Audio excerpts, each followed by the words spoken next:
सोचिए, वो दिन आ जाए जब हम सब कोरोना की कैद से आजाद हो जाएं, एक बढ़िया सी वैक्सीन आ जाए और सारी वैक्सीन जो है पूरी दुनिया के हर इंसान तक पहुंच जाए और कोरोना समाप्त हो जाए। कितना अच्छा होगा ना ये सब। लेकिन फिर कुछ दिनों बाद सोचिए, एक नया स्ट्रेन उभर आए, वो भी कोरोना वायरस का।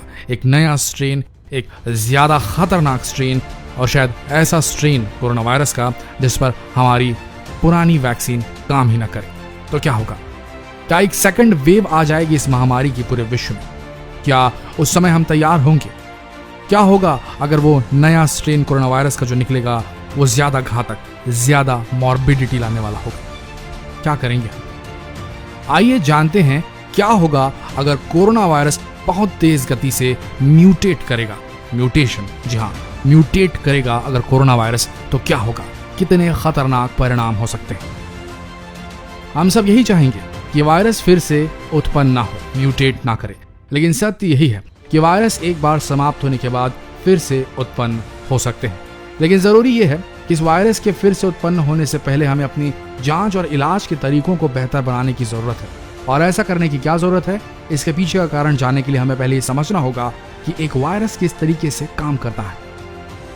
वायरस वो माइक्रो ऑर्गेनिज्म है जो किसी भी मानव शरीर को संक्रमित कर सकता है, और ये वायरस पौधों में, जानवरों में, कहीं भी हो सकते हैं। इनकी सबसे बड़ी खूबी ये होती है कि ये बहुत जल्दी फैलते हैं। बात करते हैं कोरोना वायरस यानी कि कोविड-19 की। कोरोना वायरस राइबोन्यूक्लिक एसिड यानी कि आरएनए से बना है, और आरएनए में छुपे होते हैं ऐसे कोड जो ये बताते हैं कि प्रोटीन में एमिनो एसिड के किस तरह के सीक्वेंस हैं। कोई भी वायरस तब वापस पैदा होता है जब उसके एमिनो एसिड के सीक्वेंस बदल जाते हैं, और इसे ही म्यूटेशन कहा जाता है। और जब भी कोई वायरस एक व्यक्ति से दूसरे व्यक्ति में संक्रमण फैलाता है, तब वो अपनी तरह की नई कई अलग अलग जेनेटिक कोड्स की कॉपीज बनाता है, जिसकी वजह से पूरे चांसेस रहते हैं कि वो फिर से नई तरीके से म्यूटेट हो सकता है, बदल सकता है अलग अलग शरीरों में जाते हुए, और नई तरीके से फिर से उत्पन्न हो सकता है। लेकिन कई बार ये वायरस भी अपने जेनेटिक कोड को कॉपी करने में गलती कर बैठते हैं, और इनकी सबसे बड़ी खूबी यही होती है कि अपनी इस गलती को जल्दी ही ठीक कर लेते हैं, और ये जितना ज्यादा फैलते हैं उतनी ही कॉपीज अपनी बनाते चले जाते हैं, जिसकी वजह से ये वायरस फिर से पैदा हो सकते हैं। वही कोरोना वायरस के केस में ये प्रक्रिया पहले ही शुरू हो चुकी है। लेकिन घबराने की बात नहीं है, क्योंकि दुनिया में जितने भी वायरस हैं उनमें फिर से पैदा होने की क्षमता होती ही है। लेकिन इसका मतलब ये नहीं कि वो पहले से भी ज्यादा खतरनाक हो जाएंगे। जो भी वायरस फिर से जन्म लेते हैं उन्हें आसानी से डिटेक्ट किया जा सकता है, क्योंकि पुराने वायरस में और नए वायरस में बहुत ही मामूली अंतर होते हैं, इसलिए उन्हें आसानी से डिटेक्ट किया जा सकता है। कोरोना वायरस एक बार समाप्त होने के बाद फिर से उत्पन्न हो सकता है, इसलिए आने वाले समय में कोरोना वायरस को टेस्ट करने के लिए हमें और भी नए तरीके तलाशने पड़ेंगे, ताकि फिर से उत्पन्न हुए वायरस के नए वर्जन की जांच अच्छी तरीके से की जा सके।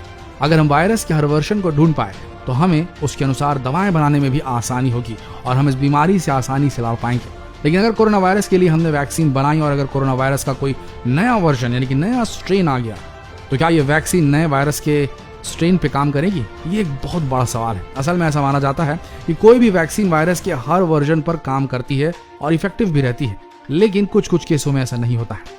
टेक्सास A&M यूनिवर्सिटी के बायोलॉजिस्ट के अनुसार कोरोना वायरस की फिर से उत्पन्न होने की प्रक्रिया बहुत ही धीमी है, जैसे कि मम्स की होती है। इस बीमारी में कंठमाला का रोग होता है, और इस बीमारी के लिए आज से 45 साल पहले वैक्सीन बन चुकी है, जो आज भी लोगों को इस बीमारी से बचा रही है। लेकिन मान के चलते हैं कि अगर कोरोना वायरस पर दवा काम करना बंद कर दे, तब क्या करेंगे?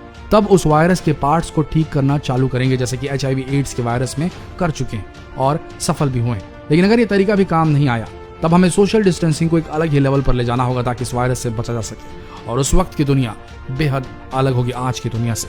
उस वक्त इंसान वर्सेस वायरस हो जाएगा।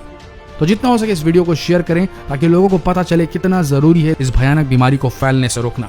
नहीं तो ये तरह तरह के अपने स्ट्रेन्स बनाती जाएगी। जितने ज्यादा लोग प्रभावित होंगे, उतने ज्यादा वर्जन बनने के चांसेस बढ़ते जाएंगे। तो जितना हो सके इसे शेयर कीजिए, और सोशल डिस्टेंसिंग को जितना हो सके प्रमोट कीजिए। बचिए बाहर निकलने से। अगर आपके शहरों में लॉकडाउन खुल भी चुका है, तो भी कोशिश कीजिए कि कम से कम मूवमेंट करें, अब सावधानी बरतें, तभी हम आजाद हो पाएंगे और वो दिन देख पाएंगे जब पूरा विश्व एक बार फिर से नॉर्मलसी की तरफ बढ़ चलेगा, सब कुछ सामान्य हो जाएगा, कोरोना मुक्त हो जाएगा। फॉलो कीजिए हमारा पेज। मिलते हैं अगले वीडियो में, तब तक के लिए आप सबका धन्यवाद।